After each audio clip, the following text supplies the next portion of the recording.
Mallayya Jewellers, Ottupara, Vadakkanchery. Phone 04884 232 666.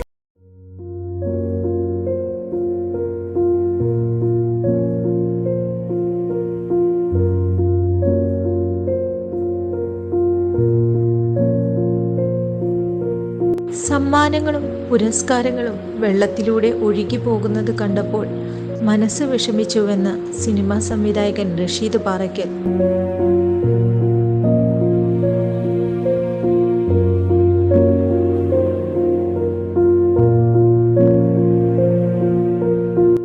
അടുത്തിടെയുണ്ടായ പ്രളയത്തിലാണ് Vadakkanchery പുഴയോരത്ത് താമസിക്കുന്ന റഷീദ് പാറയ്ക്കലിൻ്റെ വീട്ടിൽ വെള്ളം കയറിയത്. വീടിനുള്ളിൽ സൂക്ഷിച്ചിരുന്ന നിരവധി പുരസ്കാരങ്ങൾ വെള്ളത്തിൽ കൂടി ഒലിച്ചുപോയി.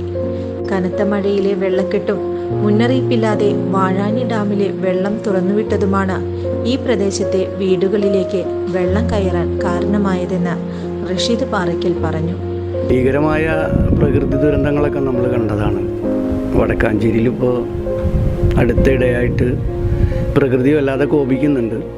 ഞാൻ വടക്കാഞ്ചേരി പുഴയുടെ പരിസരത്ത് താമസിക്കുന്നൊരു വ്യക്തിയാണ്. ഞാൻ ഈ സ്ഥലം വാങ്ങിക്കുന്ന സമയത്തൊന്നും ഇങ്ങനെ ഒരു പ്രശ്നങ്ങളില്ല. പണ്ടെങ്ങോ ഒരു തവണ ചെറുതായിട്ട് വെള്ളം കയറി എന്നല്ലാതെ മറ്റൊരു പ്രശ്നങ്ങളും ഉണ്ടായിരുന്നില്ല. പക്ഷേ 2018 ശേഷം വീണ്ടും അപ്രതീക്ഷിതമായിട്ട് ഇവിടെ വെള്ളം കയറുകയാണ്. അപ്പോൾ വെള്ളം കയറുന്നതിന് ഒരുപാട് വീട്ടുകാർ ബുദ്ധിമുട്ടുണ്ട്. ഒരുപാട് വീട്ടുപകരണങ്ങളൊക്കെ നശിച്ചു പോകുന്നുണ്ടെങ്കിലും ഏറ്റവും വേദനാജനകമായിട്ട് ഈ കലയെ സ്നേഹിക്കുന്നവർക്ക് പെട്ടെന്ന് ഫീൽ ചെയ്യുന്ന ഒരു രംഗമാണ് ഇപ്പോൾ ഇവിടെ കാണുന്നത്. ഒന്നും മാറ്റിവെക്കാൻ പറ്റിയില്ല. ഒരു ജീവിതം കൊണ്ട് നേടി എടുക്കുന്ന കുറേ സമ്മാനങ്ങളൊക്കെ വെള്ളത്തിലൊഴുകി പോകുന്നു എന്ന് കാണുമ്പോൾ ഉണ്ടാകുന്നൊരു വിഷമം, നിരാശ. അതിന് പ്രധാന കാരണം വ്യക്തമായിട്ട് നമുക്കറിയാം.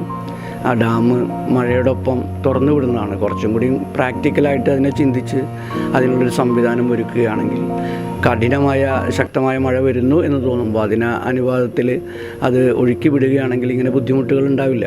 മാത്രമല്ല ഇവിടെ പുഴ നവീകരിക്കുന്നു എന്നൊക്കെ പറയുന്നെങ്കിലും കുറച്ചൊക്കെ ഉണ്ടെങ്കിലും അതും കാര്യക്ഷമമായിട്ട് ചെയ്യുകയാണെങ്കിൽ തീർച്ചയായിട്ടും ഒരുപാട് വേദനകൾ നമുക്ക് മാറ്റിവെക്കാൻ സാധിക്കും എന്ന് തന്നെയാണ് പറയാനുള്ളത്.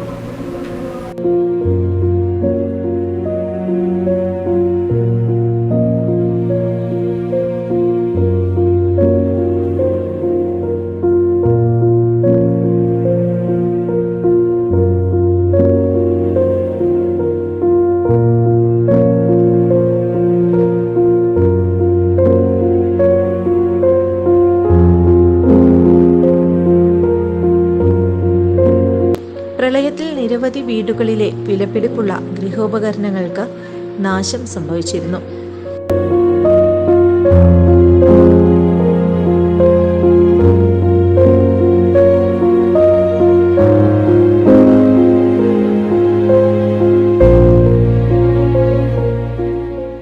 കൂടുതൽ വാർത്തകൾക്ക് ഞങ്ങളുടെ ചാനൽ സബ്സ്ക്രൈബ് ചെയ്യുക.